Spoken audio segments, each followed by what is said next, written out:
Sampai butang rekod tu warna merah. Kejap. Assalamualaikum warahmatullahi wabarakatuh dan selamat pagi, salam sejahtera kepada student cikgu 4AF yang berada di atas talian dan yang tidak berada di atas talian masih yang berselimut. Wahai 4AF yang berselimut, bangunlah kamu. Okey, waktu dah tinggi, dah pagi dah pun. Okey. Alright. Baik students, hari ini kita akan belajar topik akhir dalam bab 3. Sebelum tu, marilah sama-sama kita membacakan Ummul Kitab Al-Fatihah. A'udzubillahi minasyaitonirrajim. Bismillahirrahmanirrahim. Alhamdulillahi rabbil alamin. Ar-Rahmanir-Rahim. Malik yaumiddin. Iyyaka na'budu wa iyyaka nasta'in. اهدنا الصراط المستقيم صراط الذين أنعمت عليهم غير المغضوب عليهم ولا الضالين آمين. Baiklah. Okey, pelajar-pelajar sekalian, macam mana sihat hari ni? Semua student sihat tak hari ni? Alhamdulillah sihat. Okey, Alhamdulillah, dengar suara tu pun cergas, suara pun bertenaga. Okey, sihatlah. Sama dengan cikgu di sini, cikgu Alhamdulillah sihat, dikurniakan kesihatan oleh Allah SWT. Dan hari ini kita jumpa lagi secara talian untuk teruskan sesi pembelajaran. Okey, cikgu tak tahulah hari ni dah Syawal ke berapa, masih Syawal lagi kot. Tapi kita dah masuk Syawal peringkat akhir dah ni. Dah hujung-hujung Syawal dah ni, minggu depan dah tak ada Syawal kot rasanya kan. Okey, selamat raya je lagi. Okey, siapa yang masih beraya tu, okey, teruskan beraya. Masih ada lagi sisa-sisa raya ni, teruskan. Okey, dan dalam masa yang sama jangan lupa jaga kesihatan. Okey, wabak COVID-19 masih lagi belum berakhir. Baik, students. Tak nak cakap panjang, kita teruskan kepada agenda utama kita. Jadi, cikgu sharekan skrin cikgu dengan anda. Okey. Okey, baiklah. Nampak apa screen sharing cikgu kepada anda Alright. Okey, baik. Topik yang kita akan belajar pada pagi ini yang kita akan cover ialah topik 3.9 dalam buku teks muka surat 82. Jadi bersama dengan anda pastikan ada buku teks rujuk halaman 82 Sambil-sambil tengok skrin slide cikgu yang cikgu kongsikan. Okey.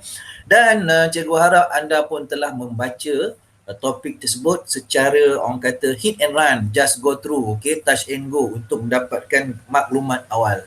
Okey, baik. Jadi topik 3.9 ini merupakan topik terakhir dalam bab 3. Selepas itu kita akan masuk bab baru iaitu bab 4. Okey, dan untuk maklumat anda, selepas habis kita belajar topik ini, anda akan diberikan tugasan. Ada 2 tugasan yang perlu anda selesaikan. Yang pertama, kuis, kuis aneka pilihan. Kuis itu kuis itu dalam bentuk quizzes, dalam aplikasi quizzes. Okey. Dan tugasan kedua ialah dalam bentuk respon terbuka iaitu esei. Okey, anda kena jawab esei tersebut dalam Google Classroom. Jadi dua-dua tugasan ni, quizzes dan tugasan esei ni cikgu akan masukkan dalam Google Classroom. Baik. Okey, kita teruskan pada pelajaran Topik 3.9, keadaan negara kita selepas kekalahan Jepun. Baik. Okey. Cikgu besarkan slide ini. Alright, okey. Nampak kan? Okey, nampak Alright, okey, tupu perhatian. Baik. Jom. Okey. Topik 3.9, keadaan negara kita selepas kekalahan Jepun. Get ready with your highlighter pen, sticky notes. Okay, highlight isi-isi penting. Okay, buat summary bagi isi-isi tersebut. Alright, let's go. Alright, okay students. Okay, apa yang perlu kita belajar dalam topik 3.9 ini? Cikgu susun dalam the big idea ataupun persoalan. Boleh dijadikan sebagai objektif pelajaran anda. Okey, yang pertama, anda kena berfikir melalui sebab pelajaran ini kena kenal pasti mengapa Jepun kalah dalam Perang Dunia Kedua. Mengapa Jepun kalah? Persoalan ini anda perlu jawab selepas topik ini. Okey, alright. Yang kedua, mengapakah British lewat mendarat ke Tanah Melayu selepas berakhir Perang Dunia Kedua. Persoalan kedua tu Dan persoalan yang ketiga, the big idea ketiga, apakah yang berlaku di tanah Melayu selepas kekalahan Jepun? Okay. What happened di negara kita, tanah Melayu, selepas Jepun kalah? Alright, jadi persoalan ini si awak simpan, keep it at your minds, in your minds, okay, sebab kita nak jawab soalan ini di akhir pelajaran kita. Alright, let's go.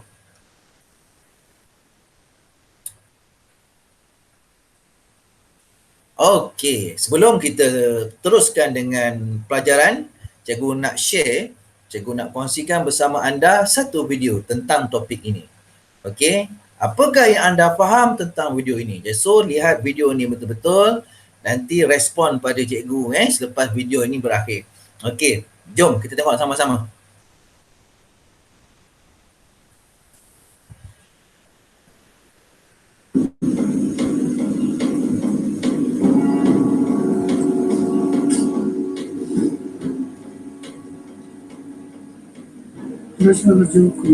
I saw an aircraft, like a tiny silver drop, entering the sky above Hiroshima.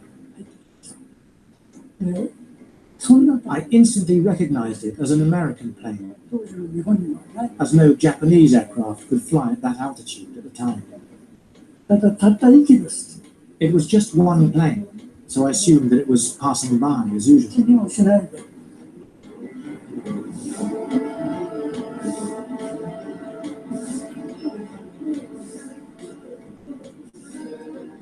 I was counting.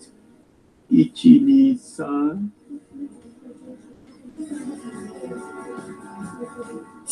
3. I was wiping the desktop. That was when the bomb was dropped.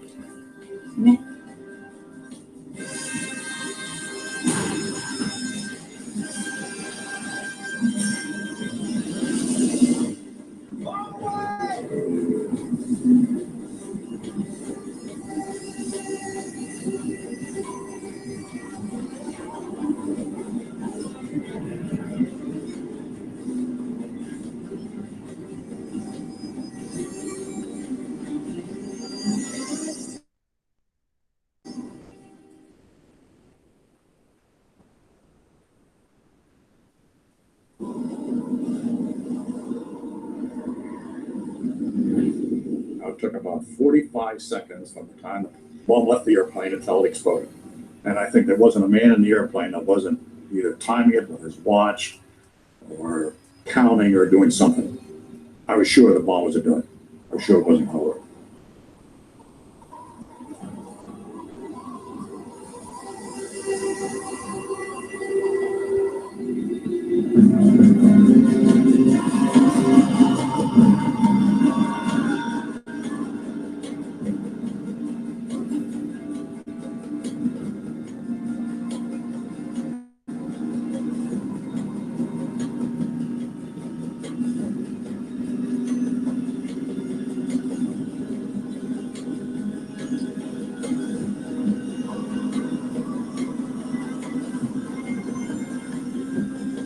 After falling for 43 seconds, the time and barometric triggers started the firing mechanism.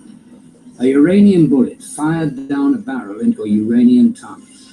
Together, they started a nuclear chain reaction. Solid matter began to come apart, releasing untold quantities of energy.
Wow, what a video. Okay. Alright, you dah tengok tadi video itu tadi.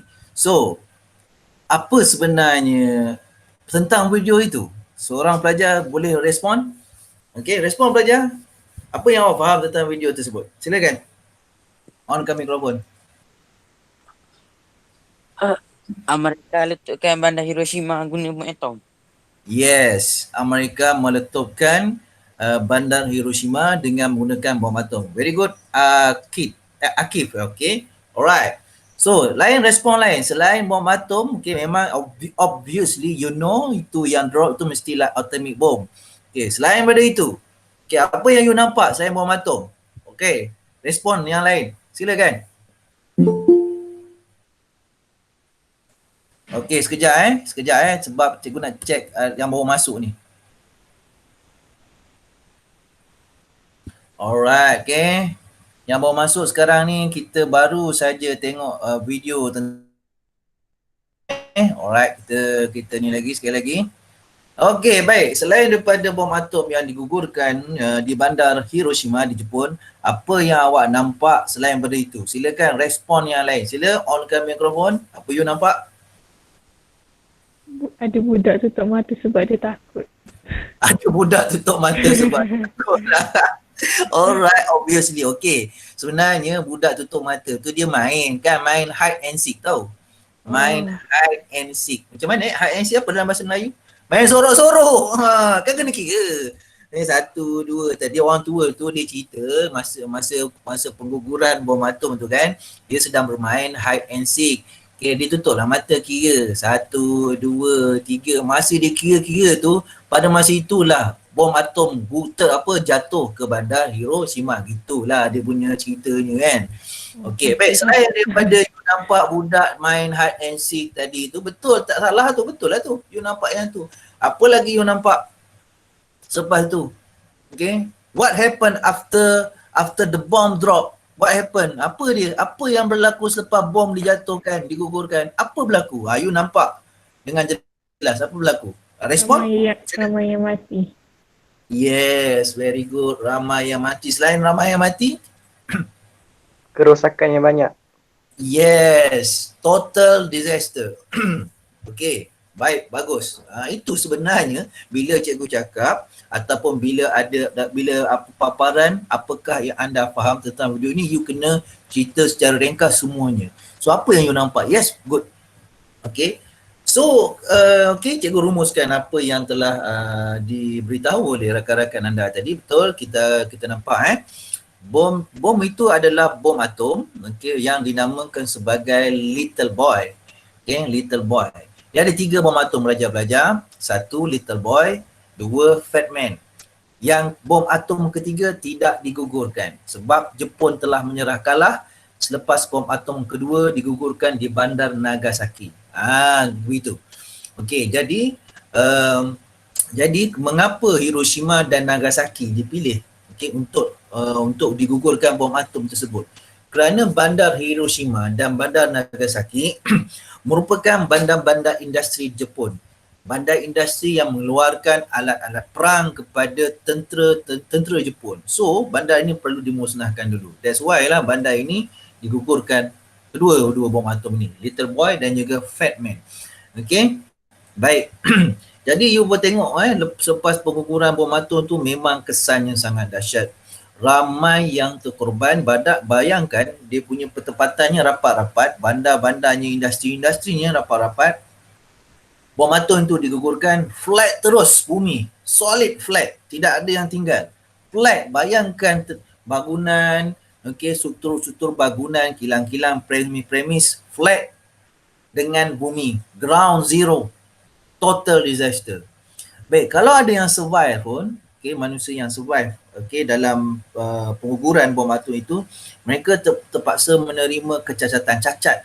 Okay, cacat kerana explosion daripada bom atom itu ataupun cacat kerana sinaran radiasi. Okay.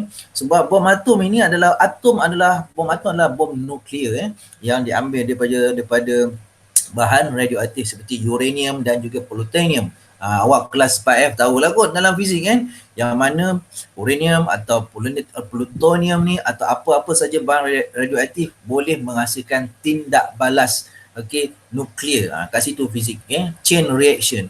So tindak balas nuklear ni akan menghasilkan tenaga yang cukup kuat dan hebat dan boleh menghasilkan letupan.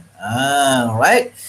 Itulah dia dahsyatnya bom atom. So itulah dia, kita lihat bagaimana Jepun boleh menyerah kalah apabila tentera bersekutu yang dipimpin oleh Amerika Syarikat menggugurkan bom atom di bandar Hiroshima. Memula sebab bandar Hiroshima musnah, Jepun tak menyerah kalah. Dia nak teruskan perang di Pasifik. Amerika hantar lagi, gugurkan bom yang kedua, Fat Man di Nagasaki pula. Barulah Jepun surrender. Lepas tu kalau tak surrender, Amerika akan gugurkan bom yang ketiga. Bom ketiga tak jadi digugurkan. Alright, kita sambung slide dia. Alright, let's go. 6 Ogos 1945, Bandar Hiroshima musnah kerana bom atom telah digugurkan. Di bandar tersebut, bom atom yang diberi nama Little Boy oleh Amerika Syarikat. Mungkin you terfikir mengapa Amerika yang menggugurkan bom atom? Kenapa tak British? First, Amerika yang cipta bom atom ini. Amerika first country yang mencipta bom atom. Alright? You mungkin pernah kenal nama saintis ataupun ahli fizik yang terkenal ni, Albert Einstein. Albert Einstein mengeluarkan satu teori. Satu teori iaitu teori mass relativity. E sama dengan mc². Mungkin awak tak pernah dengar, mungkin pernah dengar kot. Jadi ini E adalah energi, M itu adalah jisim, C itu adalah kuantum. Jadi di sini teori ini berkembang, akhirnya bom atom dapat dibina. Dibina. Jadi sebenarnya Albert Einstein pun sebenarnya beritahu dahsyatnya bom atom ini. Dan sebelum bom atom ini digugurkan, sebenarnya bom atom ini telah diuji beberapa kali di Amerika Syarikat dan kesannya memang dahsyat dah diuji. Tetapi bila bom atom ni digugurkan di bandar Hiroshima dan Nagasaki, bom atom yang sebenar, yang betul-betul untuk perang. Awak pun tengok tadi bagaimana reaksi muka, face reaction daripada pilot, daripada jurumudi, kan sangat terkejut. Memang mereka tidak menyangka bom atom, tak sangka dahsyat macam tu, lebih dahsyat daripada yang di peringkat ujian. Mereka tak menyangka. Tak dapat menyangka bom atom tu sangat dahsyat. Terkejut tengok kan face reaction yang tadi. Pilot tadi kan, kru dekat kapal terbang tadi tengok memang dahsyat. Sekejap je. Bom atom itu sebenarnya sangat simple sebenarnya, dia punya mekanisme. Dalam tu ada dalam tu ada radioaktif. Dia ada boleh apa-apa saja badan radioaktif, tapi selalunya uranium dan juga plutonium. Uranium dan plutonium. Dia ada dekat pada warhead, kepala peledak kat depan ujung tu. So dekat situ dalam tu ada sistem barometrik, ada sistem perkiraan. So kapal terbang tu sebenarnya dah kira kan jarak daripada udara sampai ke bumi, sampai ke tanah atau bumi bandar Hiroshima. Dia dah kira berapa saat bom atom tu sampai ke bumi Hiroshima. So 42 saat. So selepas 42 saat, bom itu dalam barometrik, mesin dalam bom tu akan aktifkan satu reaction dan menyebabkan reaction tu menghasilkan rantaian reaction, akhirnya menghasilkan satu energi yang kuat untuk diblaskan dan jadilah letupan. So you yang ambil fizik mungkin faham kot. Dia punya mekanisme dan juga teori-teori ini. Alright. Jadi pada 6 Ogos 1945, bom atom telah digugurkan ke bandar Hiroshima, bom atom Little Boy. Cuba tengok gambar tu kan. Look. Tengok apa berlaku. Memang sangat dahsyat. Flat terus. Adalah beberapa bangunan-bangunan yang macam utuh. Sebenarnya tak utuh pun. Tingkap pecah, semua pecah. Tinggal tulang je ni. Tinggal tulang kerangka saja. Semua dalamnya hancur. Jadi manusia yang berada dalam premis-premis, dalam bangunan-bangunan ini semuanya mati. Okey. Dan kalau yang ada yang survive, mereka terpaksa menerima bahawa cacat anggota badan mereka akibat letupan yang kuat ataupun terkena sinaran radiasi. Okey. Baik. Itulah dia 6 Ogos 1945. Baik. Kita lihat seterusnya. Pada 8 Ogos 1945. Okey. 6 Ogos, 2 hari selepas itu. Okey, kita lihat 8 Ogos 1945. Okey. Selepas bom atom digugurkan di Hiroshima, Kabinet Jepun ataupun Kerajaan Jepun bermesyuarat. Okey, hasil daripada mesyuarat, Jepun bersetuju untuk meneruskan peperangan. Ini bermaksud Jepun masih ingin terus berperang. Jepun nak menang dalam perang di Pasifik menentang tentera bersekutu. Okey. Okey, dengar saja pihak bersekutu yang diketuai oleh Amerika Syarikat, Jepun masih lagi degil, tak nak mengaku kalah. So, okey, sehari selepasnya, okey, 9 Ogos 1945, bom atom kedua digugurkan di Nagasaki pula. Okey, itu dia. Bom atom yang digelar sebagai Fat Man digugurkan ke atas bandar Nagasaki. Tengok. Dia gemuk sikit lah, tadi kurus sikit kan, Fat Man. Tapi kesannya sama, sungguh dahsyat. Okey, dahsyat sekali Baik. Okey, ekoran daripada pengguguran bom atom kedua itu, okey, pada 15 Ogos 1945, pada 15 Ogos 1945, kita lihat apa berlaku. Jepun sebenarnya menyerah kalah. Okey. Maharaja Hirohito, Maharaja Jepun, mengumumkan Jepun menyerah kalah kepada tentera bersekutu. Okey. Walau bagaimanapun, Jepun meminta kepada tentera bersekutu agar baginda diiktiraf sebagai pemerintah yang sah bagi Jepun dan dipersetujui oleh pihak bersekutu. Maksudnya dia tak nak Amerika Syarikat ini, iaitu ketua pihak bersekutu ini, memecat Maharaja ini sebagai Maharaja Jepun. Okey, Jepun menyerah kalah, tapi dia minta okey, dia baginda ni kekal sebagai Maharaja Jepun. So, pihak bersekutu sebenarnya bersetuju lah. Alright? Mengekalkan Maharaja Jepun sebagai Maharaja Hirohito sebagai Maharaja Jepun yang sah. Okey, right.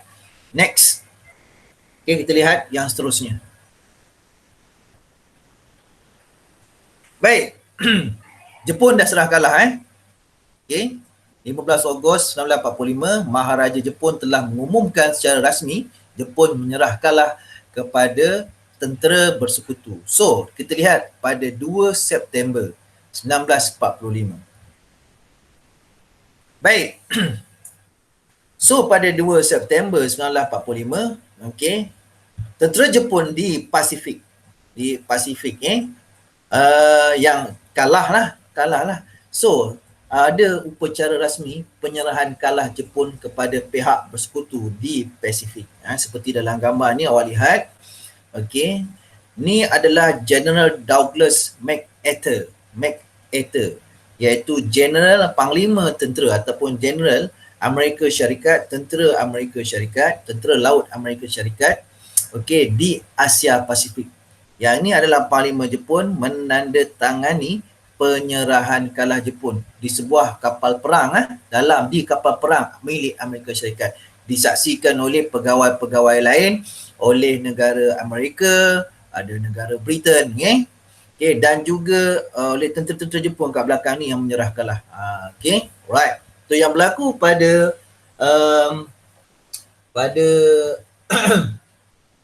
yang berlaku lah tentera Jepun menyerah kalah tu Alright. Pada 2 September 1945. Okey. Baik, kita lihat sehari kemudian, okey, 3 September 1945. Okey. Baik. 3 September 1945, barulah British mendarat di Tanah Melayu, di Pulau Pinang. Terjawablah persoalan kita yang kedua tadi. Mengapa Jepun lewat mendarat di Tanah Melayu? Cuba tengok kat sini. 15 Ogos, Jepun kalah. Jepun declare dia kalah. Okey, 2 September, okey, barulah upacara rasmi penyerahan kalah Jepun dilaksanakan. Tengok berapa banyak masa tu, 15 Ogos 2 September. So, ini menyebabkan kawasan Asia Pasifik yang diduduki Jepun, British di tanah Melayu dan lain-lain tidak boleh mendarat dengan segera di tanah Melayu dan juga kawasan-kawasan yang lain kerana perlu menunggu upacara rasmi penyerahan kalah Jepun kepada tentera bersekutu pada 2 September 1945. Kena tunggu kat situ. Dan kekosongan itu, contoh di tanah Melayu, kekosongan itu Jepun dah kalah, British tak sampai lagi, kesempatan atau kekosongan pentadbiran yang ada di tanah Melayu, pentadbiran tanah Melayu dah kosong, tak ada siapa nak tadbir sebab Jepun dah kalah, maka Bintang 3 menguasai tanah Melayu pada tempoh tersebut selama 14 hari. Itulah dia. Persoalan kedua kita pun telah jawab mengapa British lewat mendarat di tanah Melayu. Sebab apa? Menunggu upacara penyerahan kalah rasmi Jepun kepada pihak bersekutu. So, after sehari selepas upacara tersebut, barulah British mendarat di tanah Melayu di Pulau Pinang. Ni pada 3 September ni. Okey. Itu dia Alright. Baik. Kita lihat pada 10 September 1945. Okey. General Jepun iaitu Masao Baba menyerah kalah di Surrender Point, Labuan Sabah. Okey. Itu yang berlaku pada 10 September. Alright. 11 September 1945. Okey. Major General Yamamura menyerah kalah kepada pihak British di Kuching, Sarawak. Okey, Major General Yamamura menyerah kalah di Kuching, Sarawak kepada tentera British. Alright. Baik, 13 September 1945. Okey. Lord Mountbatten, pemerintah tertinggi tentera bersekutu di Asia Tenggara, menandatangani pernyataan menyerah kalah tentera Jepun di Singapura pada 12 September 1945. Alright, itu yang berlaku student. Okey. 13 September, 12 September. Okey. Kemudian 10 September. Alright. Baik. Itulah tadi pelajar-pelajar kekalahan tentera Jepun dan berakhirnya Perang Dunia Kedua. Mula daripada 6 Ogos sehinggalah garis masanya 13 September 1945. Okey. Baik pelajar-pelajar sekalian, setakat ini ada tak nak tanya tentang kekalahan tentera Jepun dan perakhiran Perang Dunia Kedua? Ni garis masa ni daripada 6 Ogos sampai 13 September 1945. Ada apa-apa persoalan atau kemusykilan, cikgu buka kepada ruang soal jawab, sesi soal jawab. Okey, silakan kalau ada. On mikrofon. Cikgu. Ya, silakan. Saya ada soalan tapi takut tak terkait sikit. Tak apa. Tak apa. Boleh cikgu? Saya ada tengok Perang Dunia Kedua ni dulu. Lepas tu dia ada pasukan kamikaze yang tentera bunuh diri tu perang apa tu? Okey, baik. Okey, very good. Akif, sebenarnya kita dah belajar tentang kamikaze tu pada kalau perasan lah cikgu ada sebut sekitar lalu, tapi cikgu tak tekankan sebab dia dia tak adalah masuk, dia tak perlu ditekankan sangat sebab cukuplah awak tahu tentera Jepun dia ni, tentera Jepun telah bom Pearl Harbor di Hawaii, Amerika Syarikat. Okey, baik. Kamikaze ni apa? Kamikaze ni adalah istilah Jepun, bahasa Jepun. So, apa maksudnya? Okey, suicide, bunuh diri untuk penghormatan. Okey. Suicide untuk penghormatan. Jadi, baik dia sebenarnya bermula di Pearl Harbor, Hawaii. Okey, pelabur kat situ dia mula kamikaze tu. Jadi kamikaze ialah satu tindakan Jepun, okey, dia menggunakan dirinya, okey, dirinya yang memandu kapal terbang, yang memandu apa-apa saja, memandu kenderaan perang terus kepada sasaran musuh. Dan dia bila dia jatuh dia meletup. Selalunya kamikaze ni pada kapal terbang tentera Jepun. So pilot Jepun, juruterbang pejuang Jepun, okey, dia contoh dia tak dapat nak bom kapal perang milik tentera bersekutu. Apa dia buat? Okey, dia speed, okey, dia tingkatkan kelajuan kapal terbang mereka, okey, menjunam ke arah kapal perang milik tentera bersekutu dan terus menjunam terus kepada sasaran tu, terus junam sampai jatuh meletup. So kapal terbang itu sebagai bom bergerak sendiri. Itulah kamikaze. Jadi kamikaze menurut budaya dan falsafah Jepun adalah satu tindakan yang bermaruah. Bermaruah. Jadi dia bunuh diri sebenarnya, tetapi satu tindakan bunuh diri yang bermaruah demi negara.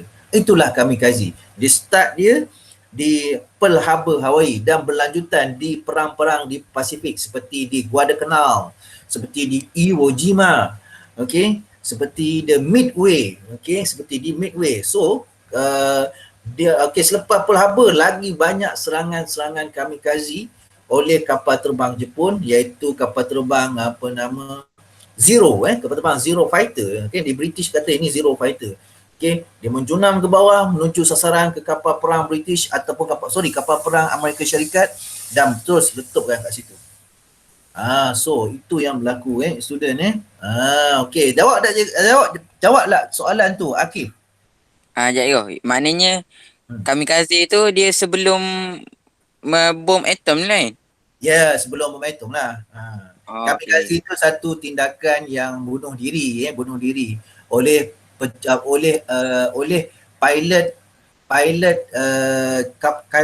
pilot Jepun.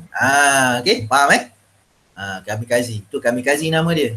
Dia bunuh satu tindakan bunuh diri, dengan meletupkan kapal terbang tu. Dia bukan letak ada bom kat situ, dia menjunam ke bawah, dia terhempas diri. Sengaja menghempaskan kapal terbang tu ke sasaran musuh. Itu kamikaze. Dan kamikaze sebenarnya sangat takut, sangat digeruni oleh oleh tentera bersekutu, terutama Amerika Syarikat. Kenapa? Okey, sebab apa? Dia tahu bila Jepun ni tak dapat nak menenggelamkan kapal milik Amerika Syarikat ni, Jepun balik pada tactical kamikaze pula. So bayangkan 10 kapal terbang Jepun dengan gunakan kaedah kamikaze. Agak-agaknya kapal perang tu dapat elak tak? Tak dapat elak punya. Seorang dekat sana belah angle sana, seorang kamikaze belah angle sini. Akhirnya banyak juga kapal-kapal perang milik Amerika Syarikat yang lost, yang tenggelam. Okay? Kalau kita lihat kalau kita study sejarah, so di Guadalcanal, Kepulauan Guadalcanal di selatan Filipina, dekat dengan Irian Jaya tu semua tu, dan juga di Filipina sini banyaknya bangkai-bangkai kapal perang milik Jepun dan juga Amerika Syarikat yang tenggelam dekat laut di situ. Kerana apa? Salah satunya sebabnya kamikaze ya. Okey. Jadi kamikaze ni memang dahsyatlah sebenarnya. Alright, thank you Akif kerana beritahu. Okey, ada soalan kedua, silakan. Ada soalan kedua, silakan.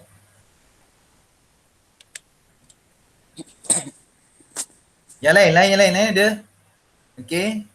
6 Ogos hingga 13 September 1945. Ada soalan yang perempuan macam mana? Okey tak?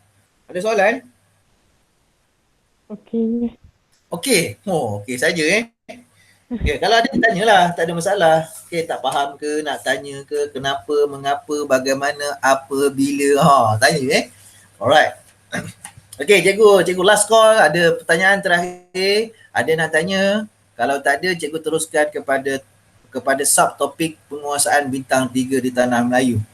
Okey, last call. Ada pertanyaan tak tentang subtopik tadi? Alright, kalau tak ada respon maksudnya tak ada lah pertanyaan. Okey, baik. Jadi cikgu harap anda dah highlightkan peristiwa-peristiwa penting pada galur masa tersebut. Highlight kan highlight kan. Buat garis masa macam boleh snap gambar ni, boleh snap gambar ni nanti buat summaries. Okey, kemudian lengkapkan nota-nota sikit ni boleh snap gambar, boleh screenshot ni. Okey. Alright. Baik. Baik, kita teruskan dengan subtopik yang kedua, penguasaan bintang 3 di tanah Melayu. So, cikgu dah beritahu tadi bahawa okey, pada 15 Ogos 1945 Jepun mengisytiharkan mereka menyerahkanlah kepada pihak bersekutu di Pasifik. So, 2 September ni tengok panjang ni masa ni. Ada senggang ni. So, di tanah Melayu pada ketika itu tiada yang mentadbir tanah Melayu. So, bintang 3 yang dahulunya menentang Jepun, keluar daripada hutan menegakkan undang-undang sendiri di tanah Melayu, dan di situlah bermulanya kekejaman komunis. Okey, siapakah bintang 3? Baik. Okey. Sebelum kita masuk kepada topik kekejaman komunis ni, cikgu nak cerita sikit latar belakang bintang 3. Alright. Baik, bintang 3 ni adalah bintang 3 obviously senangnya nampak pada topi pasukan tersebut ada 3 bintang. 1 bintang ke atas, kemudian di bawah 1 bintang di atas dan 2 bintang di bawah. Warna merah, bintang 3. Bintang 3 ni mewakili 3 penduduk terbesar di tanah Melayu, Cina dan India. Namun begitu, hakikatnya pasukan bintang 3 ni banyak ramai dianggotai oleh orang Cina. Why? Mengapa orang Cina banyak daripada orang bangsa-bangsa lain? Pertama, orang Cina dilayan dengan kejam sekali, diseksa dengan kejam sekali oleh Jepun. Semasa pendudukan Jepun di tanah Melayu berbanding bangsa-bangsa lain. Yang kedua, orang Cina, oleh kerana kekejaman Jepun itu dahsyat, jadi orang Cina ni orang Cina ni meminta perlindungan daripada Parti Komunis Malaya, PKM. Jadi orang Cina yang berlindung dalam PKM ni, dia ramai orang, dan PKM pun menubuhkan satu pasukan tentera untuk menentang Jepun. Menentang Jepun di tanah Melayu. Nama pasukan tentera tersebut ialah Malayan People Anti-Japanese Army, MPAJA, ataupun dikenali sebagai bintang 3. Itu dia. Jadi bila Jepun dah kalah, British meminta pasukan PKM MPAJA ini untuk dibubarkan. Pasukan ini dibubarkan dan senjata-senjata dipulangkan semula kepada British. Mengapa? Sebenarnya kita belajar dalam topik yang lalu. PKM ni, MPAJA ni menentang Jepun di tanah Melayu. Mereka menerima latihan daripada British. Mereka menerima bantuan senjata daripada British untuk menentang Jepun. Bila Jepun kalah, British nak meminta ketua mereka untuk membubarkan pasukan MPAJA dan pulang semula senjata-senjata milik British. Tetapi MPAJA tak nak berbuat demikian. Mereka melari masuk ke hutan. Dan akhirnya pasukan itu dikenali sebagai nama bintang 3. Bukan lagi MPAJA sebab Jepun dah kalah. Bukan nak menentang Jepun, sebaliknya mereka menentang pula British. Asal mereka cukup besar, mereka ingin menubuhkan, PKM ingin menubuhkan Republik Komunis Malaya. Baik, itulah dia belajar sedikit latar belakang tentang bintang 3. Baik, kita lihat topik seterusnya, topik kecil seterusnya, iaitu kekejaman komunis. Kita tahu bahawa tanah Melayu berlaku kekosongan politik selepas Jepun berundur, menyerah kalah. So pentadbiran di tanah Melayu kosong, tak ada siapa yang tadbir. Maka bintang 3 mengambil kesempatan menguasai tanah Melayu dengan undang-undang sendiri selama 14 hari dan menyebabkan kacau bilau dan ketegangan kaum. Kita lihat topik seterusnya, topik kecil seterusnya, kekejaman komunis. Apalah, boleh masuk situ. Sekejap. Topik seterusnya. Hai. Okey, belajar-belajar students. Okey, PKM melalui MPAJA aka as known as Bintang 3 telah menguasai tanah Melayu. Mereka menguasai bandar-bandar. Okey, menawan bandar-bandar. Tak ada siapa, British tak sampai lagi. Mereka merasakan diri mereka adalah pejuang, okey, kerana berjaya menempaskan Jepun. Sebenarnya British, sebenarnya mereka yang menyebabkan Jepun kalah, tapi mereka pun claim mereka menang dengan Jepun, jadi mereka ni unggul. Mereka ni kuat, okay, mereka keluar daripada hutan, okay, mengambil kesempatan terhadap kekosongan politik tersebut. Menguasai balai polis, malah membunuh pegawai-pegawai dan anggota polis di balai polis. Malah membakar balai-balai polis tersebut.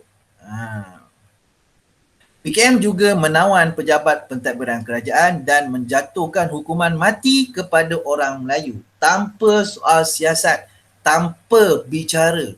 Terus jatuh hukuman mati, terutama pada orang Melayu. So kat sini ada persoalan, why orang Melayu? Baik, ingat balik topik yang lalu cikgu dah ajar. Tentera Jepun telah melayan dengan kejam orang Cina. Sebaliknya, orang Melayu tentera Jepun layan dengan baik. Malah tentera Jepun telah menawarkan peluang-peluang pekerjaan dalam pentadbiran tentera Jepun. Maksudnya ada pegawai-pegawai Jepun yang terdiri daripada orang-orang Melayu. Jadi ini telah menimbulkan rasa sakit hati orang Cina, iaitu PKM, MPA Bintang 3 ini. So itu sebabnya mereka balas dendam, okay, dengan menjatuhkan hukuman mati yang kepada orang Melayu yang disyaki sebagai tali barut. Dan mereka membunuh anggota pasukan keselamatan. Nampak ya, pasukan keselamatan terus dibunuh. Okay, memang kejam lah. Okey, cikgu nak tunjukkan ada satu footage sebenar komunis yang menyerang tanah Melayu sampai pada sehinggalah tahun 1989. Okey, you kena ingat student tanah Melayu ini bukannya sehari dua bebas pada komunis, student sekalian. Tanah Melayu ni lama barulah bebas komunis. Dari selepas tamat Perang Dunia Kedua sampai 1989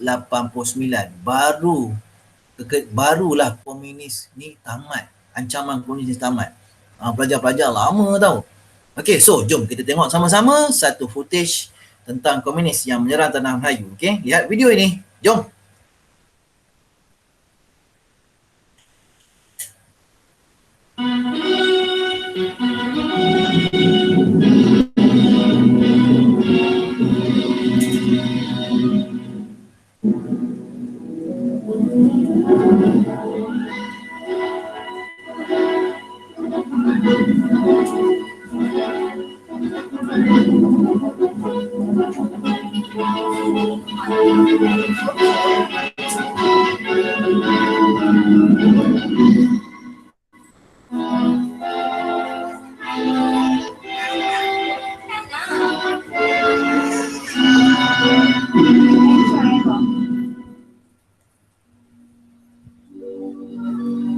Tanah Melayu, salah sebuah negara yang terkaya di Tenggara Asia. Berkurun-kurun sudah, ianya menjadi tempat perhimpunan pengembara-pengembara dari barat dan timur. Mereka tiba kerana hendak berniaga, tapi banyak yang tinggal berumah tangga di sini dan mewah makmur mereka. Sebagian besar negeri ini diselimuti dengan hutan tebal. Di tengah-tengah tulang belakangnya membandar gunung Pitiwangsa, hulu dan punca sungai-sungai kita.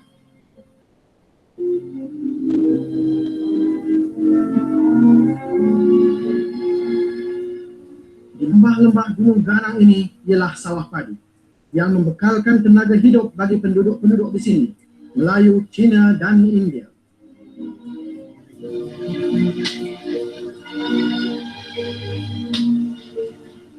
Tetapi getahlah yang menjadi tiang tisak tanah Melayu. Seluas 4 juta ekar tanah menatang getah kita yang memberi kerja kepada lebih 1 juta manusia di sini.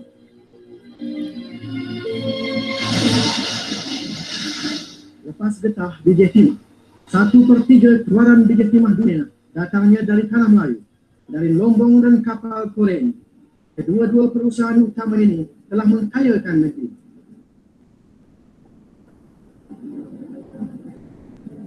6 juta penduduk tanah Melayu dari berbagai bangsa dan agama telah lama hidup bersatu, aman dan damai, memberi sumbangan masing-masing, membentukkan corak rupa pribadi negeri.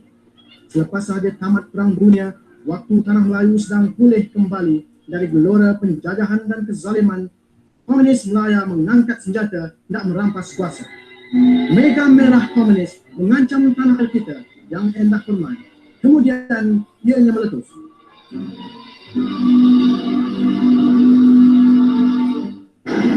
Huru hara, porak-poranda, tanah Melayu dalam keadaan darurat. Pengganas komunis dari sarangnya di hutan menikam perusahaan-perusahaan penting, mengugut buruh, menghancurkan kilang dan mesin, merosakkan perhubungan dan membunuh mereka yang enggan tunduk.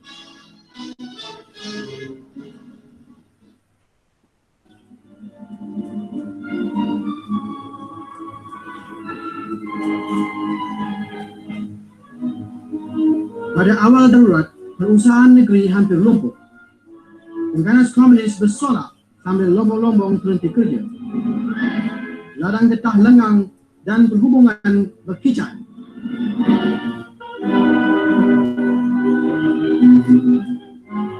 Nampaknya seolah-olah tiada perlindungan lagi tentang musuh yang tiada berperi kemanusiaan ini. Seluruh kampung menjadi abu bila penduduknya enggan menyokong dan menerima paman asing yang dibawanya itu. Rakyat jelatalah dari kaum tani dan buruh yang menderita, dan bahagian penduduk inilah kononnya yang mereka hendak bela.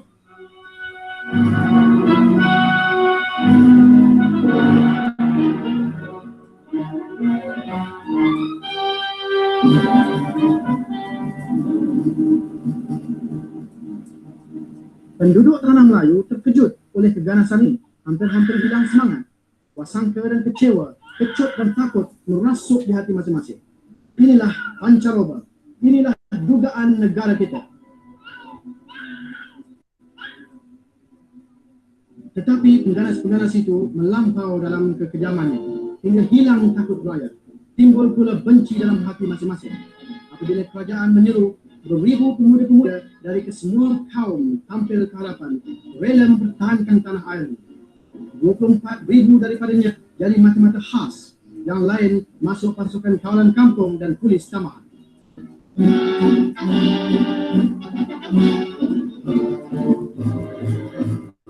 Rancangan melatih pun berjalan serta-merta. Pusat-pusat latihan muncul di merata tanah air dan orang awam pun ditunjuk cara menggunakan senjata api. Ini adalah perjuangan rakyat.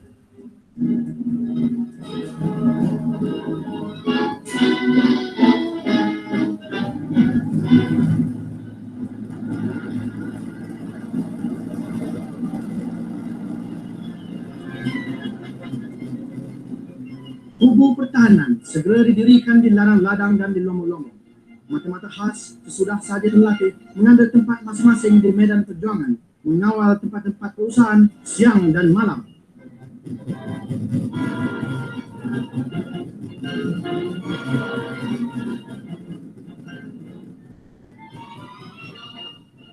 Langkah-langkah ini memberi kesan. Pengganas komunis kini ragu-ragu menyerang tempat-tempat yang terkawal. Lombong dan ladang sekali lagi dapat berjalan. Hasil bertambah baik. Maksud komunis tidak melumpuhkan iktisad, jatuh terhempas.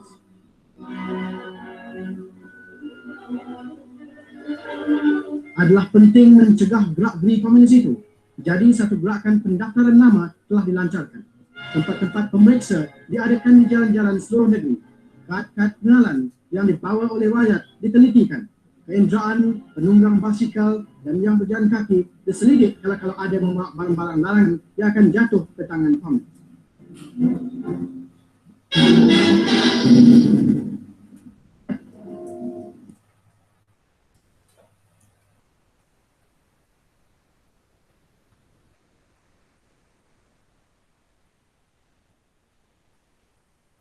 Alright students, itu dia satu footage atau video clip tentang kekejaman komunis di tanah Melayu sejak tamat Perang Dunia yang Kedua sehinggalah British datang, komunis masih lagi menjadi ancaman, dan sehingga kita merdeka pun pada tahun 1997, ancaman komunis masih belum berakhir, dan selepas merdeka pun sama, sehinggalah sampai sampai tahun 1989 apabila satu rundingan damai antara Komunis Tanah Melayu PKM dengan Kerajaan Malaysia di Hat Yai, Thailand. Okey students, okey ada nak tanya tentang kekejaman PKM ni atau nak tanya tentang video yang anda baru lihat sebentar tadi, silakan cikgu buka kepada sesi soalan, soal jawab. Silakan.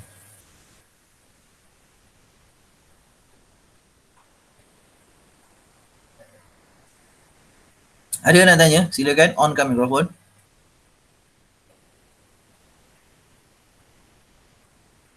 Okey, tak ada pertanyaan. Baik, kita teruskan dengan slide seterusnya ya. Baik, kita lihat tadi kekejaman komunis. Okey, komunis telah menguasai bandar-bandar, okey, menguasai balai-balai polis, okey, membunuh orang Melayu, okey, menegakkan undang-undang sendiri yang ini menyebabkan berlakunya ketegangan kaum. Apakah tindak balas orang Melayu? Okey. Okey, komunis telah bertindak dengan kejam dan orang Melayu sebenarnya telah bertindak balas terhadap kekejaman komunis tersebut. Okey, mari kita lihat sama-sama. Okey, buku teks muka surat 84 sama saja seperti paparan ini. Baik, peristiwa yang terkenal, tindak balas orang Melayu berlaku di Johor, kawasan Batu Pahat dan juga di Perak. Dua kawasan ini terkenal lah. Baik, kita lihat oleh kerana bintang 3 ni kejam membunuh orang Melayu, malah mengganggu urusan keagamaan orang Islam di surau dan masjid. Okey, ini menyebabkan orang Melayu bersatu membentuk gerakan fi sabilillah, gerakan jihad yang bertujuan mempertahankan maruah bangsa, hak dan harta serta kelangsungan hidup orang Melayu. Orang Melayu terpaksa berbuat demikian kerana British belum lagi sampai di tanah Melayu. Okey, British belum sampai lagi tanah Melayu. Tidak ada pihak yang nak restore, yang nak memulihkan semula keamanan. Jadi orang Melayu terpaksa mengambil tindakan ini sendiri. Okey, mengharapkan sultan pun kuasanya ada kuasa tetapi tidak ada pasukan tentera yang cukup untuk mengawal keadaan macam ni. Alright. Jadi sekarang ini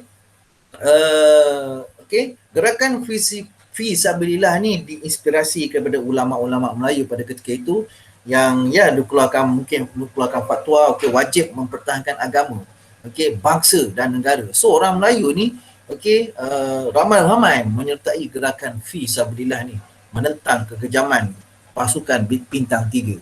So salah satu peristiwa yang terkenal ialah di Johor, di bawah pimpinan Kiai Saleh atau Haji Saleh Abdul Karim yang mempelopori penentangan terhadap bintang 3 di Batu Pahat. Pasukan Kiai Saleh telah merupakan pasukan yang terkenal iaitu Tentera Selempang Merah. Terkenal nama peristiwa ni.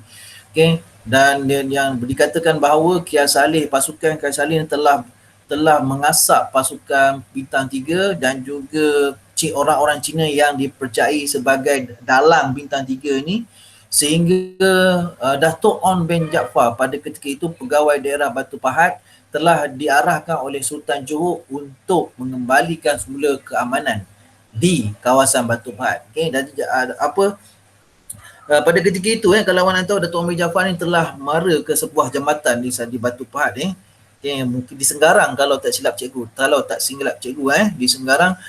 Datuk On Jaafar telah mengarahkan kepada Kiai Saleh yang sedang mara itu, cukuplah Haji cukup. Ramai dah terkorban, cukuplah tu.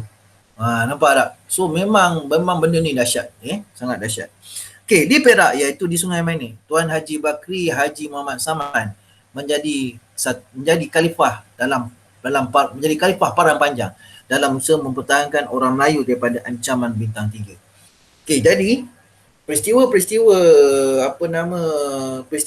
ini, perang antara orang Melayu dengan pasukan bintang 3 telah menyebabkan negara kita tidak aman dan seterusnya mencetuskan ketegangan kaum kerana bintang 3 ramainya Cina, yang bertindak balas ialah orang Melayu. So orang Melayu ni dia akan menangkap, dia akan menangkap siapa-siapa orang Cina yang dipercayai menjadi dalang pada bintang 3 ni. Dan begitu juga dengan pasukan bintang 3 sendiri. Dalam contoh kes di Johor Haji Kiai Saleh telah menawan orang-orang Cina yang dipercayai dalam pasukan bintang 3. manakala pasukan bintang 3 pula telah menawan balai polis Batu Pahat pada ketika itu. So selain daripada Johor dan juga Perak, antara peristiwa lain tentang tindak balas orang Melayu terhadap ancaman bintang 3 lah di Negeri Sembilan, Melaka, Pahang dan juga Kedah. Tapi yang paling terkenal ialah ni lah di Johor dan Perak. Baik, kita teruskan. Baik. Usaha perundingan perlu dilaksanakan. Kalau tidak, ketegangan kaum akan berpanjangan. Kita lihat seterusnya. Jadi Datuk Om bin Jaafar telah dilantik oleh Sultan Johor sebagai pegawai daerah Batu Pahat. Misi beliau ialah untuk menamatkan kekacauan dan memulihkan keamanan di Batu Pahat. Jadi Datuk Om bin Jaafar telah melakukan usaha perundingan bersama dengan wakil bintang 3 dan juga Haji Kiai untuk berunding sama-sama ni iaitu Kiai Saleh membebaskan orang-orang Cina yang ditahan di Balik Raja Johor, manakala bintang 3 membebaskan balai polis Batu Pahat. Jadi kedua-dua pihak ini memberi kerjasama. So ketegangan dapat dielakkan daripada berpanjangan. Baik, raja-raja Melayu yang lain selain daripada Sultan Johor juga telah memainkan peranan dalam usaha mengembalikan semula keamanan di tanah Melayu. Walaupun sebenarnya tak semua, maksudnya taklah aman, tetap berlaku kerusuhan kaum. Jadi walaupun ada usaha tetapi tak dapat juga nak mengamankan semua. Sebab masa itu kekangan banyak. Sebagai contoh di Pahang, Sultan Abu Bakar Riyatuddin Al-Muazzam Shah telah berangkat ke Kuala Lipis untuk mengingatkan penduduk jangan berlaku bergaduh antara orang Melayu dengan orang Cina. So oleh kerana kekejaman Jepun, layanan Jepun terhadap orang Cina, Melayu, India akhirnya memberi kesan yang panjang kepada satu ketegangan kaum dan akhirnya akan mencetuskan kerusuhan. Jadi kerusuhan ini berlaku akhirnya selepas Jepun menyerah kalah, yang mana orang Melayu terpaksa bertindak balas terhadap orang-orang Cina yang dipercayai sebagai dalang bintang 3 ini. So mula-mula nak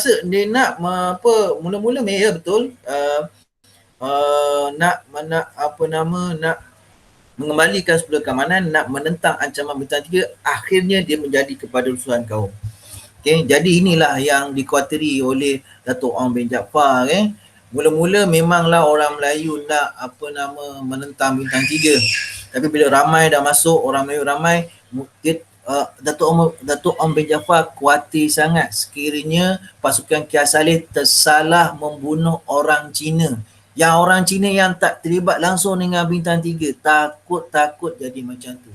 Mula-mula memanglah nak menentang ancaman bintang 3. Betul lah nak wajib mempertahankan diri, tetapi Datuk bin Jaafar khawatir sangat kerana sentimen perkauman ini akhirnya orang Melayu tersalah bunuh orang Cina yang tidak bersalah. Jadi dia tak nak berlaku macam tu. Orang Cina pula, orang Cina yang bintang 3, pasukan bintang 3 ni pula membunuh orang Melayu. Itu dia. Baiklah pelajar-pelajar, itulah dia usaha perundingan yang dilakukan oleh Datuk Om bin Jaafar dan juga raja-raja Melayu. Baik, setakat ini kekejaman komunis, tindak balas orang Melayu dan usaha perundingan. Ada tak apa-apa soalan dan kemusykilan? Cikgu buka kepada sesi soal jawab sekarang. Silakan. Sila.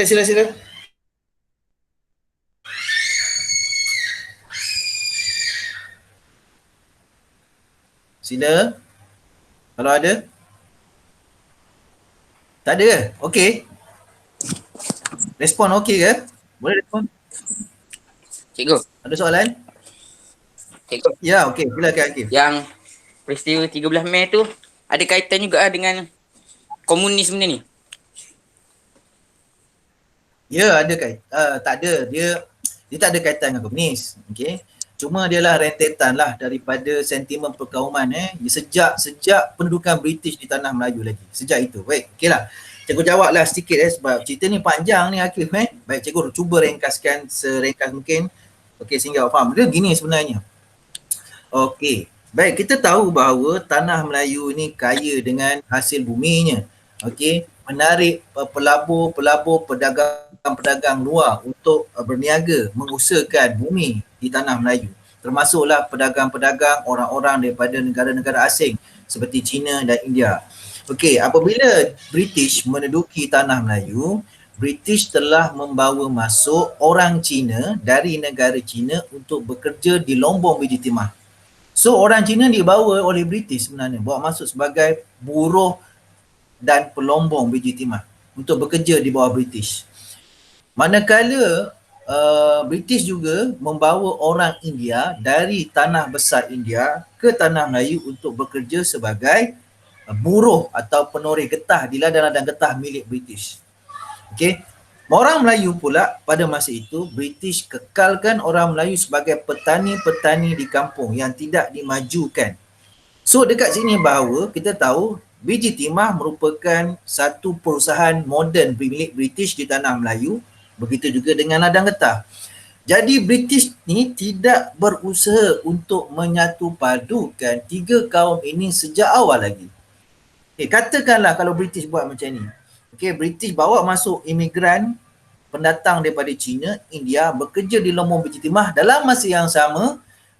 Orang Melayu juga dibawa masuk, orang Melayu juga dibenarkan untuk bekerja di sektor biji timah. So dalam lombong biji timah ni ada orang Melayu, ada orang Cina, ada orang India bekerja sama-sama. Dari situ akan nampak perpaduannya. British tidak buat macam tu sejak awal lagi. Malah British asing orang Cina bekerja di lombong. Orang Melayu tidak dibenarkan, orang India tidak dibenarkan. Orang India bekerja di ladang getah, orang Cina tidak dibenarkan, orang Melayu tidak dibenarkan. Orang Melayu bekerja sebagai petani di kampung, orang Cina tidak dibenarkan, orang India tidak dibenarkan. Terasing mengikut fungsi ekonomi. Akhirnya melebarkan jurang perpaduan. So, jadi rusuhan kaum 13 Mei 1969 ni, kalau kita trace back balik ke belakang, sebenarnya adalah puncanya daripada British lagi. British tidak menyatu padukan tiga kaum ini, menyebabkan apabila kita nak merdeka, kerajaan baru merdeka menghadapi kepincangan untuk menyatu padukan tiga penduduk terbesar ini. Dan akhirnya perkara yang dikhawatiri berlaku menjadi kenyataan, iaitu rusuhan kaum 13 Mei 1969. Begitulah Akif cerita dia. Okey. Cikgu. Ada satu lagi. Silakan, banyak pun tak apa. Kan cikgu, kan komunis kan dia macam memecah belahkan kita punya negara yang jadi tak aman. Okey. Tapi macam mana cikgu, macam ada lagi macam bidang macam berlakon lah, lepas tu main bola pun boleh. Macam mana? Maksudnya berlakon dan main bola tu macam mana? Maksudnya kan negara waktu tu kan pecah belah, tak aman kan. Okey. Tapi macam mana dia boleh lagi macam berlakon macam artis-artis yang P.Ramlee gitu. Okey, baik macam ni. Okey, baik.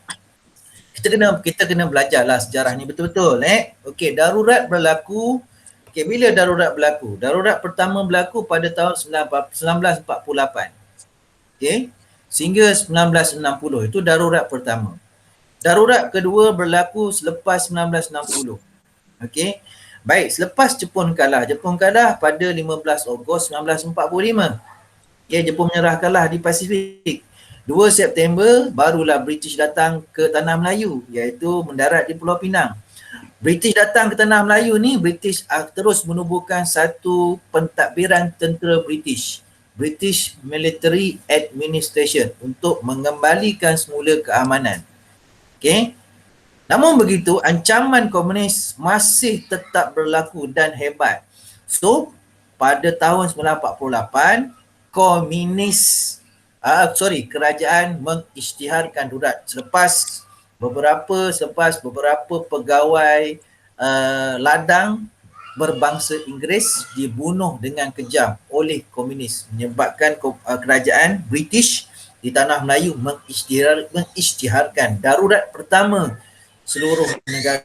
Panjang darurat itu bermula pada tahun 1948 dan juga 1960. Macam tu. Okey, kemudian darurat kedua juga berlaku selepas itu. Okey. Dan darurat ni ancaman komunis mula luntur, mula longgar apabila masuk tahun 75 ke atas. Yang 75 60 tu. Okey, dan menyebabkan masa itu sektor ekonomi masih berlaku tetapi dikawal ketat oleh tentera. Contoh Lombok, okey, tanah Lombok Biji Timah ni disabotaj oleh komunis, jadi kerajaan melakukan tindakan memagari kawasan Lombok ini dan dikawal oleh pasukan selamatan. So komunis tidak dapat untuk mensabotaj kawasan-kawasan strategi, kawasan-kawasan perindustrian, nadi-nadi utama industri negara. Komunis tak dapat nak sabotaj. Kerana apa? Kerajaan telah menempatkan memagari kawasan tersebut. Itu sebabnya sektor ekonomi tetap berjalan. Okey, orang boleh keluar main bola, orang boleh keluar sebab apa? Ada sekatan-sekatan jalan raya. Okey, tetapi kalau nak ceritakan sebenarnya darurat yang paling teruk, rakyat rasa terhimpit pada tahun 1948, 49, 50. Nak menjelang merdeka tu kan, itu darurat teruk sangat tu. Sebab betul-betul darurat tu betul-betul sekatan yang sangat-sangat ketat. Okey, catuan makanan bukan catuan makanan. Makanan ni dia catuan makanan ni dimasak secara berpusat. Tahu, bukan masak kat dapur kita. Okey, British buat dapur pusat. Masuk kawasan kampung itu, British buat satu dapur centralized. Semua makanan dimasak di situ. Jadi makanan tak dapat, orang Melayu tak dapat beras. Beras dibekalkan oleh British. Dimasak di dapur, lepas masak, lauk dah masak. So wakil keluarga akan datang ke balai masak dan akan diberikan portion, agihan makanan. So makan. Begitulah yang berlaku pada darurat pertama. Sangat-sangat terimpit sebenarnya. Kemudian dia beransur semakin lama semakin baik apabila pasukan keselamatan menjadi kuat, bantuan daripada tentera-tentera Commonwealth juga, tentera Australia, tentera British di tanah Melayu, tentera New Zealand, tentera Gurkha yang membantu menentang ancaman komunis di tanah Melayu. Akhirnya komunis ni semakin hari dapat dilemahkan lah. Okay, so komunis beransur-ansur berundur ke selatan Thailand. Kita dapat himpit mereka ke utara. Jadi macam itulah Akif. Cerita pasal komunis ni kita akan belajar dalam satu bab yang khusus tentang komunis ni, iaitu dalam bab 6. Boleh bab 6 ke surat 144, ancaman komunis dan perisytiharan darurat. Kita akan belajar bab 6, ancaman komunis dalam bab 6 dengan lebih detail lagi dan lebih terperinci.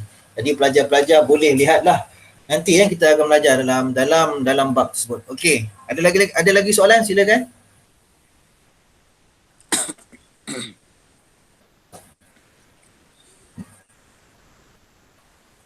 Okey, kalau tak ada soalan kita teruskan dengan subtopik terakhir, kesan subtopik terakhir, kesan sebelum kita tamatkan pelajaran lah. Jam juga dah menunjukkan 9:16 pagi. Right, jom kita tengok kesan. Baik, sebenarnya pendudukan Jepun tak banyak memberikan manfaat kepada kita lah. Walaupun pada peringkat awal, rakyat tempatan menganggap Jepun sebagai penyelamat mereka daripada penjajahan British. Tetapi sama saja. Pendudukan Jepun telah menyebabkan keretakan hubungan kaum antara orang Melayu dan orang Cina khususnya lah. Dan peristiwa ini patut dijadikan iktibar kepada kita untuk mengelakkan daripada timbul semula ketegangan kaum. Jadi cikgu beritahu tadi rusuhan kaum akhirnya yang kita takut sama-sama tu akhirnya menjadi kenyataan pada 1969 17 Mei. Rusuhan kaum berlaku. Jadi itulah kita mestilah sama-sama menjaga hubungan antara kaum lah. Itu sebabnya kita dilarang untuk berbicara secara terbuka mempersoalkan agama orang bangsa lain, budaya bangsa lain, okey, dan perkara-perkara sensitif ini boleh menimbulkan ketegangan kaum. Jadi janganlah, tak kisahlah dia bangsa apa pun, janganlah kita mempersoalkan isu-isu sensitif agama, bangsa dan lain-lain. Macam itulah. Okey, baik. Tamatlah pelajaran kita hari ini. Habis topik 3.9. Cikgu buka kepada sesi soal jawab. Daripada awal sampai habis kita belajar ini, mungkin ada nak tanya, silakan. Soal jawab sekarang.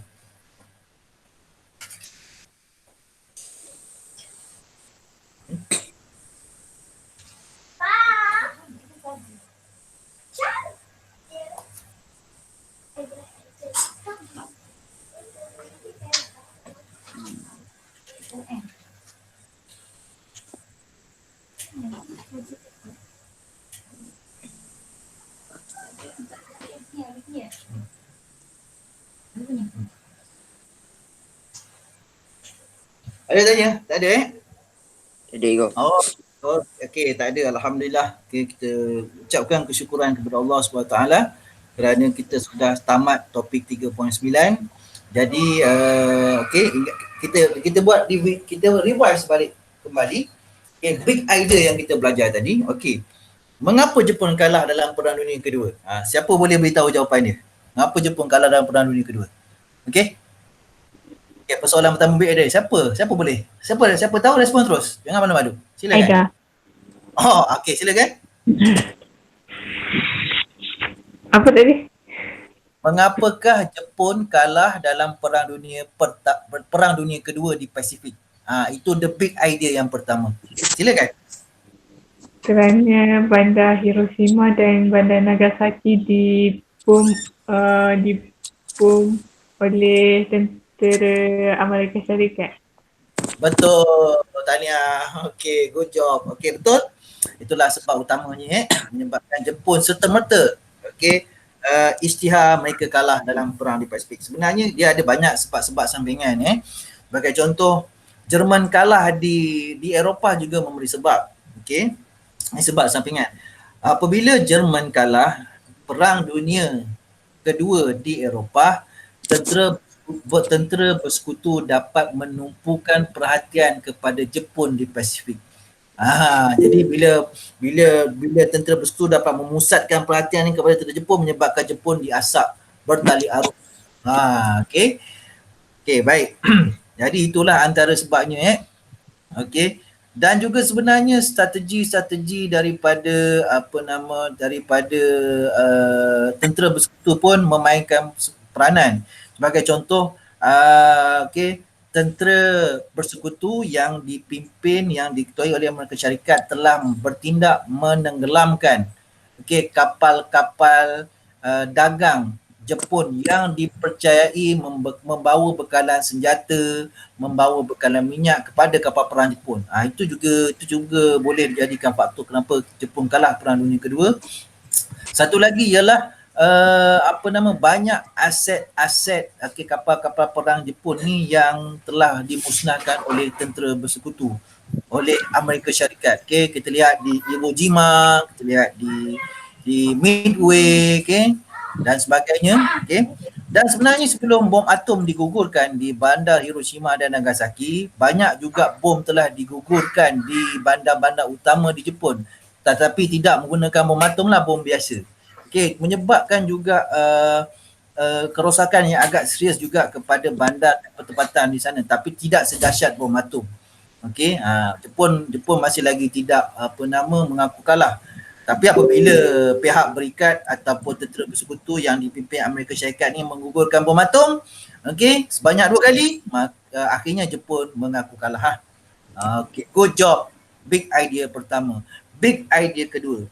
Mengapakah British lewat mendarat di tanah Melayu? Seorang selain Aida. Sila jawab.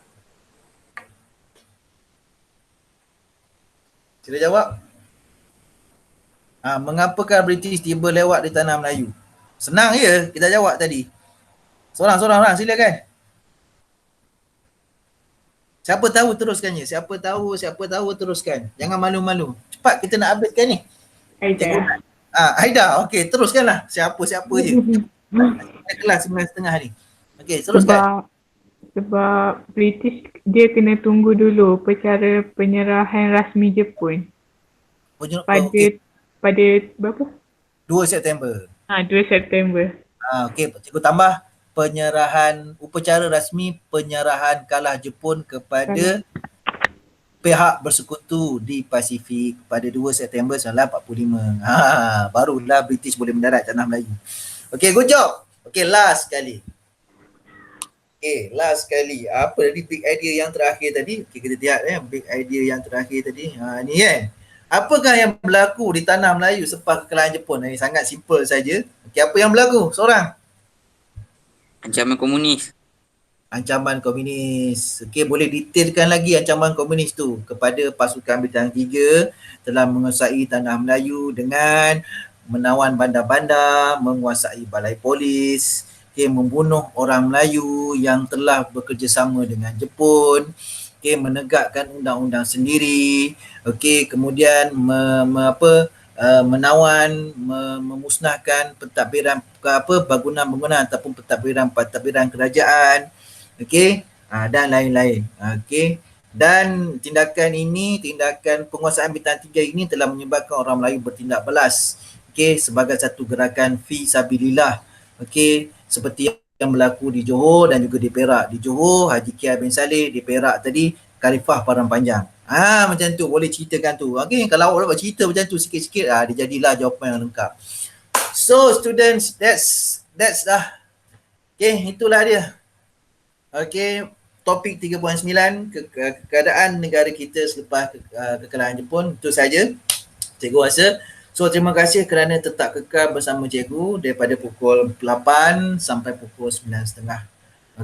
Tak sampai pukul 9.30, belum lagi. Tengok jam. 9.24, 6 minit lagi. 9.30. Alright students, cikgu terpaksa tangguhkan kelas kita pada pagi ini sebab pada pukul 9.30 cikgu ada kelas untuk pelajar tingkatan 5 pula. Alright. Jadi terima kasih kerana dengar, kerana turut serta join kelas cikgu ni. Cikgu nak cek kejap berapa orang yang hadir. Okey Aida, alright. Cikgu bagilah thumbs up sikit. Alright. Thumbs up kerana 7 orang Jangan left lagi. Cikgu nak cek kehadiran ni, dia left pula. Siapa left tadi? Aina tak left tadi kan? Ada 13 orang ni. 13 orang. Jadi sebenarnya 14 orang lah. Aina dah left. Ramai pula hari ni. Aina dah masuk balik. So berapa semua orang ni? 14 orang tolak 14 kejap Kejap cikgu stop presentation kejap, kita check sebab cikgu kena laporkan kehadiran pada setiap hari. Semua sekali 13 orang, tolak cikgu 12 orang. 12 orang confirm ni. 13 orang. 12 orang, betul 12 orang sebab kehadiran ni Tadi ada seorang lagi left. Ya, tak apa. Sebab cikgu akan balik. Cikgu akan check semula kehadiran dalam Google Meet sebab dia automatik. Dia boleh tengok pelajar yang masuk, pelajar yang left awal, dia dah rekod kat situ. Nanti cikgu tengok semula. Alia Cuak Iskandar left. Alright. Bukan apa pelajar-pelajar. Bukan apa, kelas 4AF kena jagalah reputasi kan, jaga reputasi. Kelas 25 orang, tapi yang datangnya 2 orang. Jadi kena jaga reputasi. Jadi kehadiran ni memang cikgu kena laporkan kepada pihak pentadbir setiap hari lah sebenarnya. Alright, cukuplah setakat tu, tak nak lama-lama. Nanti cek dari semasa ke semasa Telegram anda. Pemberitahuan tentang tugasan ini, ada 2 tugasan, satu kuis aneka pilihan, satu dalam bentuk esei. Alright. Nanti sentiasa lihat dalam Telegram, cikgu akan beritahu. Semua tugasan itu cikgu masukkan dalam Google Classroom masing-masing. Itu saja daripada cikgu. Kita jumpa lagi pada kelas minggu depan. Dengan bab baru iaitu bab 4. British Military Administration dan juga Malayan Union. Itu rancangan cikgu. Baik, kita akhiri majlis ilmu kita dengan bacaan surah Al-As dan Tasbih Al-Kifarah. Bismillahirrahmanirrahim. wal 'asr innal insana lafi khusr illa allazina amanu wa 'amilus solihati wa tawassaw bil haqqi wa tawassaw bis sabr. Subhanakallah wa bihamdika asyhadu an la ilaha illa anta astaghfiruka wa atubu ilaik. Wassallallahu ala sayyidina Muhammad wa ala alihi washabihi wa barik wasallim. Okey. Baiklah, itu saja dari cikgu. Okey, sampaikan salam cikgu kepada ibu bapa penjaga masing-masing. Okey, jaga kesihatan. Okey, jaga kesihatan ya. Alright, dan tak ada apa lah daripada cikgu. Itu saja. Assalamualaikum warahmatullahi wabarakatuh. Rakaman pengajaran ini cikgu akan upload dalam Telegram. Jadi tengoklah, terutama pada pelajar yang tak ada pada kelas pagi ini. Assalamualaikum warahmatullahi wabarakatuh. Okey.